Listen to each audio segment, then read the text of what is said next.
Nicaragua released more than 200 political prisoners this week, sending almost all of them to the United States. Many were detained in 2018 in a wave of repression by President Daniel Ortega.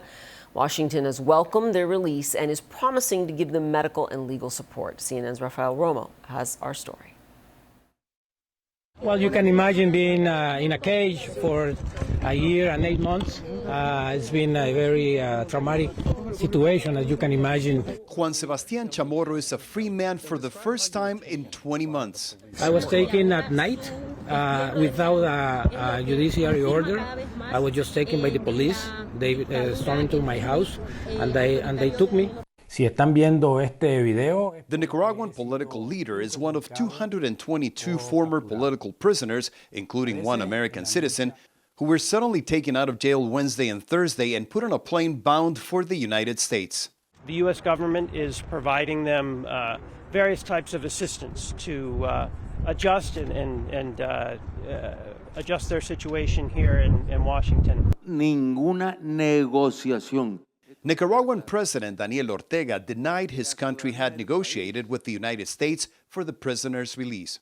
And Washington was very careful to say that the release was a unilateral decision. The release of these individuals by the government of Nicaragua marks a constructive step towards addressing the human rights abuses in that country. This action opens the door to discussion of other matters of mutual concern. Most of the political prisoners flown to the U.S. Thursday were captured during a particularly violent crackdown of political opposition leaders and dissidents in 2021 when Nicaraguan strongman Daniel Ortega was getting ready to run for re-election. Among those detained were at least 7 potential presidential candidates whose voices were immediately silenced by the regime. With no opposition, Ortega easily won a 4th consecutive term only months later.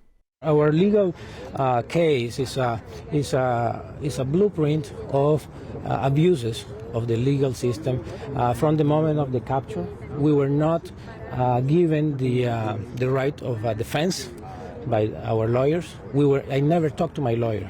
Never talked to my lawyer in private, which is a constitutional right. And I was sentenced to 13 years in prison without any proof, actually. After spending years in prison, those released suffer yet another humiliation when departing. The regime stripped them off their Nicaraguan citizenship. And then on government media, they were labeled by multiple officials as traitors to the motherland. But political activist Felix Maradiaga, who's among the released, said no government action can take away what is rightfully his. La nicaraguanidad se lleva. Being Nicaraguan is in your soul, he said. No law approved by the National Assembly will take away my being Nicaraguan, something that will stay with me until I die. Rafael Romo, CNN Atlanta.